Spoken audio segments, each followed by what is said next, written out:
you all are full of experiences, full of knowledge, full of interpersonal stories and things like that. So taking all that information as a collective, can you distill it down to the top 3 things needed for a successful ministry? Yes. Yeah. Yes, we can. Yes, we can. We can do it. We can do it. We can do it. Yeah. Well, should we start by defining what is a successful ministry? Like, what is ministry? What is ministry? What is success? There's a quote I'm reminded of in Patriarchs and Prophets. It says, true success is the union of divine power and human effort. Right. So just at least just launching there, we know that with ministry, whoever is operating or doing the ministry has to know that this has to be in tandem with God. You can have the name, but it can't be nominal. Like, it has to really be God-led, God-centered, God-focused, God-driven. Right. You know? Right. So that's at the core for sure. Yeah.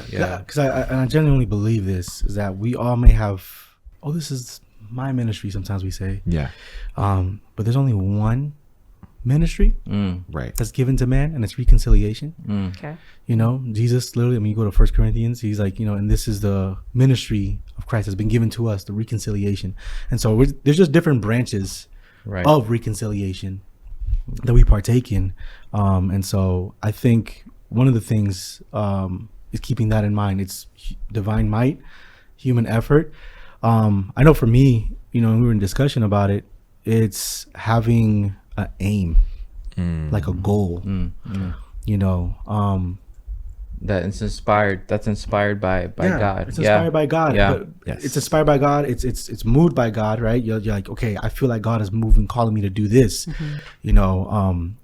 but there's also like, this is what I'm trying to achieve. Because if I don't, I'm just like an octopus with skates. It's just like a lot of potential that goes nowhere. So it's just like, there needs to be somewhere we're moving towards. And that may look different for different ministries. So, and that kind of like having that in mind kills comparison. For sure. Yeah, you could have a $10 million, ministry versus a $1,000 ministry, but if they both have definite aims, and the $10 million ministry doesn't meet their aim, and the $1,000 ministry meets their aim, then they're more successful. They're more, in a sense, right? Yeah, exactly. Yeah, that makes sense, because think of like, if a small group has the resources to just help one person at a time, and they actually do help one person at a time, that's 100% success rate. Versus a big ministry who has 10,000 people, but they're all kind of slowly inching, like no one has necessarily succeeded yet in the rehabilitation process. So starting where you are. Because I think people, when they think of successful ministry, they think, these big ministries, that have all these, but it doesn't that in itself doesn't mean that they're successful. There's other things that need to be looked at, like we're talking. It's aesthetics. That's all it is. Right. It looks nice. All right, so what would you say are the top 3?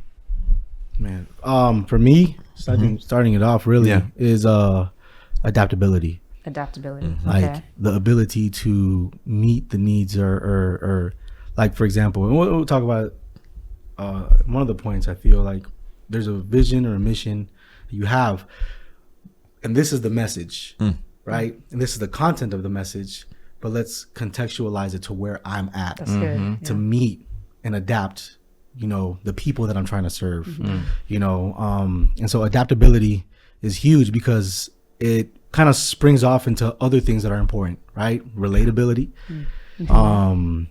vulnerability, right? And all the abilities that you could put, humility is key, right? And that's that, but that's, I think that's probably like the cornerstone for adaptability is humility, is the fact that I may not have all the answers, right? Intellectual humility, rely on God to help me, right? Spiritual humility, where it's like, all right, how do I move always now? Seeking to improve, always looking for what can be more effective. And we were talking about that, like back in the day, tent series, the crusades, outside, that was successful, right? But you do it today, no one's going to show up, so that person's going to need to say, hey, this isn't working. Always humble. What's that? Let's the Crusades. No. Yeah, we were talking about like the way it's done. Like this is the way it was done. Before, so like so I forgot the phrase. like same results. I forgot the quote. Oh, like doing things over and over again. Insanity. The insanity. No. But pretty much it's like okay, this is the way it was done in the 1920s, 1940s, 1950s. But like time changes, and so like if you go to try to use the same method, in the same like in a different community, it's a different community.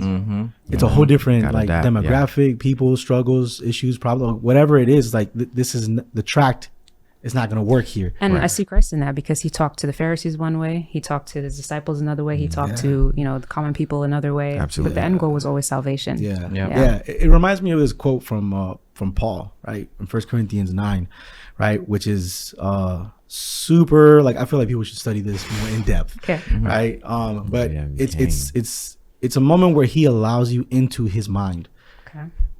And this is the first time Paul actually is sharing how he operates in ministry, and he's like, I'm free from everyone, but I've made myself a servant to everyone in order to win some for Christ, right? And so it's interesting because his method, his goal is to win some, right? Not arguments, win relationships, Right. And then he goes, to the Jew, I become like a Jew. To the one that's under the law, I become like one under the law. To the one that's outside the law, I become. When in that passage does Paul ever say they become like me? Right. He's adapting. Yep. He's humbling himself. Yep. He's, becoming vulnerable and relatable. Because again, that's Jesus moving into the neighborhood. And that's also because his previous method wasn't working. No. How he was trying to debate people and argue and be all philosophical. He thought it did. It wasn't working out. Yeah. Okay, so adaptability is number one. Yes. What would be number two? Number two is having a clear vision, and he touched on this a little bit, but the vision more than I'm just talking in the nonprofit world. A vision more than anything, more than mission, more than values, will drive the organization. And I think us as when we were getting started, one thing that was really key for us is keeping the vision not only in front of myself but in front of our team. What is the change that we want to see? Because at the end of the day, if you don't have a vision, there's no purpose for your organization. Sure, but how do you protect that? How do you protect the vision? Because you can have a clear vision, but you mentioned team. So you have a whole group of people who understand your vision, but they have many different perspectives, many different ways they want to achieve this vision. So how do you protect it? The mission. Doing your mission consistently will lead to your vision. Okay. So the mission, and then on below that, the foundation of that is your values. So you have your values that build up to how you do your mission, which then lead to your vision. Those are the ways that you protect. Because when you're deciding as an organization, so many organizations, there's terms in nonprofit management called like grant chasing, right? Where there's a grant out there and it's like something you don't really do. It's kind of like what you do, but not really. And you're like, you know what? Let's apply for that grant. That'll be easy. Let's do it. And you kind of pivot a little bit and you go off. But you look at your mission. You say, wait a minute. Is this consistent with our mission? And if it is, then okay, well, this is within our mission. But if it's not, then it's like, nah, this isn't gonna work. And that's why it's important to also have a succinct mission, because that's how you vet everything you do. And you need to have a narrow focus to be able to get to that vision, Yeah.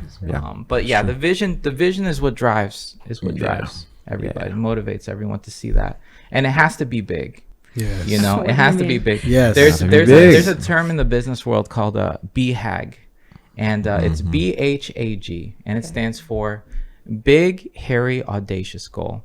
It needs to be something that, and some of the biggest, executives and that have these huge companies, they adopted this, and they're like, it needs to be a vision that pretty much is impossible.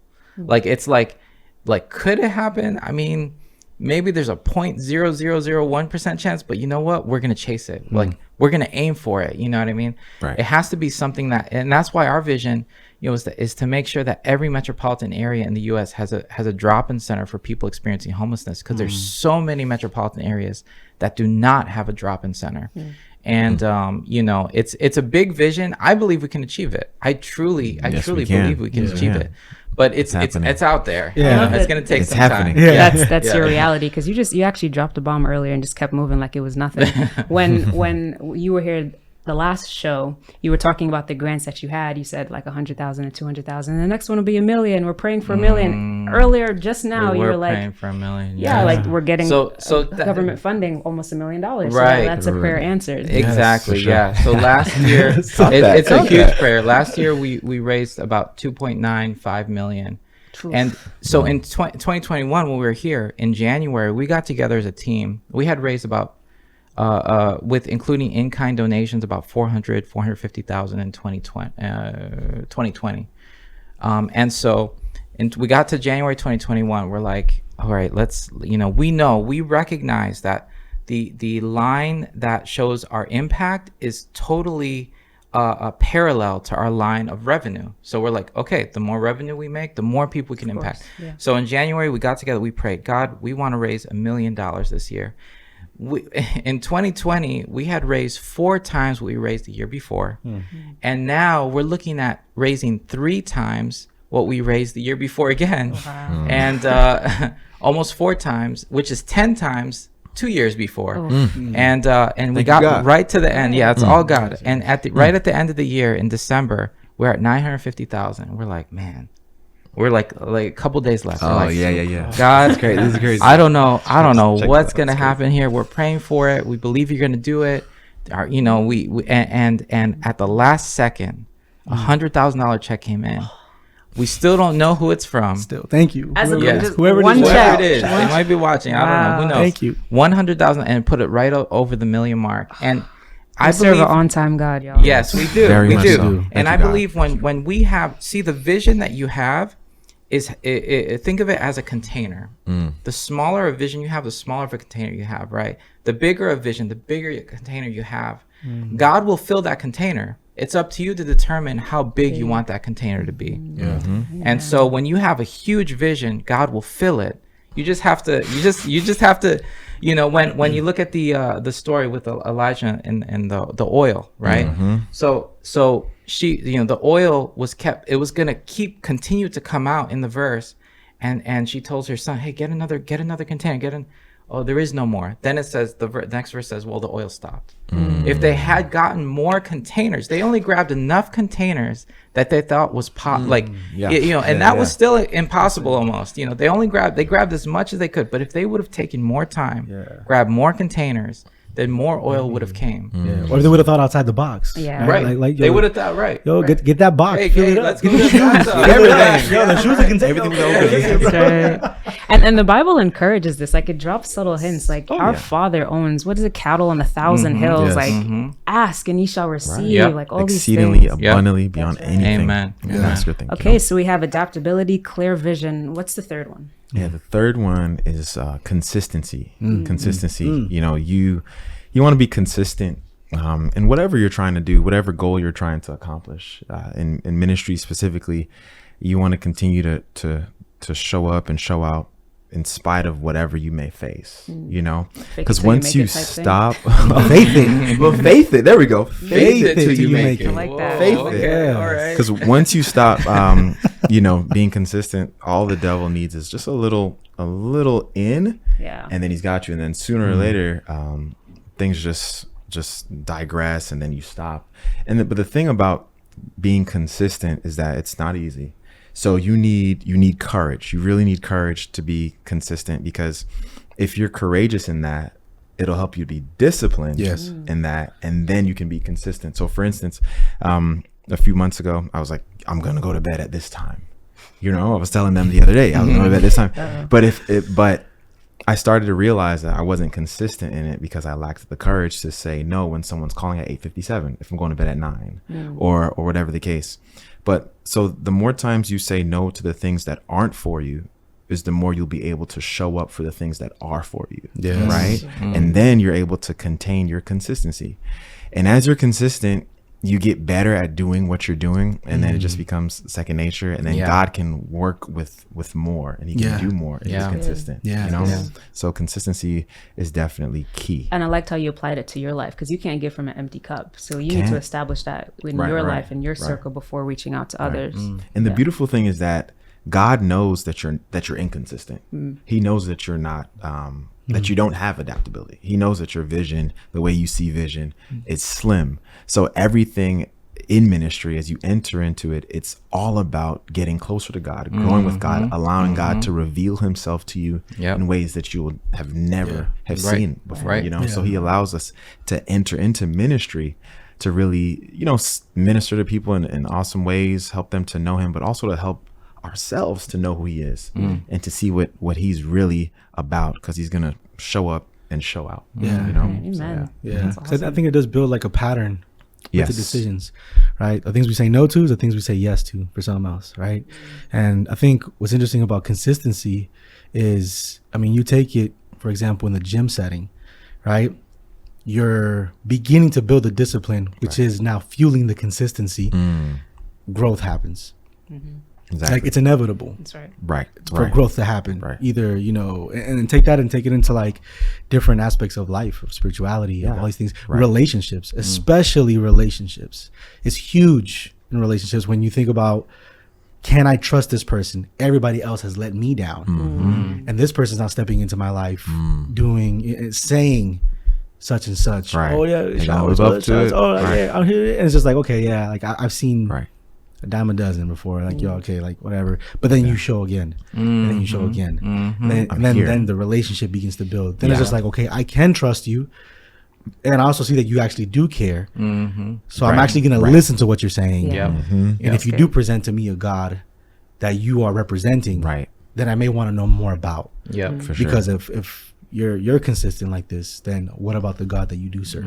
Exactly. The biblical principle about consistency is that if I sow, I'm going to reap. So from the Passion Translation, I like to read the Passion, says, and Galatians 6:9, and don't allow yourselves to be weary in planting good seeds. For the season of reaping the wonderful harvest you've planted is coming. So we know that by God's grace, if we stay consistent in whatever we're doing for him, whatever we're desiring or whatever he wants to happen will happen. Okay, so that's why that set me up. Check this out. So this is an example, and I hope, you know, I'm going to share this story, and I hope it might, you know, inspire others that maybe are in ministry where they feel like maybe nothing's happening. They want to start one. You know, you know, it's hard to be consistent when maybe you have a group Bible study and no one shows up for 6 weeks. You know, it's like, man, do I just stop this or sign what? From heaven to just like, this is not it. So one is knowing. It's easier to be consistent when you know 100% without a shadow of a doubt, this is what God wants me to do. If you know that, then it's like, well, it doesn't matter if people don't show up. This is what God wants me to do, you know? So the other thing is when we started, you know, we had gone through ups and downs with the organization from, you know, when we started to, you know, 2019 even, and we were like, you know, there would be days where no one would show up. It would be like 2 people, you know, or volunteers wouldn't come, or maybe clients wouldn't come, or another organization. You know, there's just so many things that happen. And you know, but we knew, okay, God, this is what you want us to do. We're going to keep going. And so in 2019, we had presented the idea. We believe God wanted us to operate at least 3 days a week in the city of downtown Orlando, because that was what our friends needed at the very least. We put this presentation in the hands of different people, and we got up. So like certain levels and you know, one particular, you know, entity, we got up to the top level in this boardroom, executives, all that stuff. And you know, a bunch of young people in there saying, yeah, 3 days a week, give us 200,000. You know what I'm saying? Where we have no employees, no infrastructure. You know what I mean? And like they're like, no, we're not giving you that money. You know? So we got shot down. But you know, it was discouraging. You know, and some people on their team were like, yeah, let's do it. And so it was really discouraging for us. But we're like, you know what? God called us to this. We'll gradually grow, and we'll keep doing this. You know, it'll take time, but let's do it. So then we went to 2 times a month. Beginning of 2020, went to 3 times a month. In February of 2020, we said, okay, let's hire 2 part-time people so we can go once a week. Then COVID hit March. And when COVID hit March and all the other organizations closed down, that same people in in that boardroom were like, hey, can we revisit that proposal real quick? We got $200,000 that year to run 3 days a week. But if we had decided, oh man, hey God, I don't know, maybe you don't want us to do this. We got denied. It's gonna take forever to get to that point. Like, you know, but we said no. Let's continue. If we didn't hire those 2 people and build the infrastructure in February, the month before the pandemic hit, we would not have been ready to accept that money. We would have had to turn it down. And God's seeing the end from the beginning. He's cheering you on in the beginning. Like, come on, like this is the groundwork that needs to happen to prepare you for what I have. Exactly. Yeah. Like consistency. Amazing. Well, thank you, Will. Thank you, Gerard. Thank you. Thank you, Eric, for being on the show. You've shared such valuable information.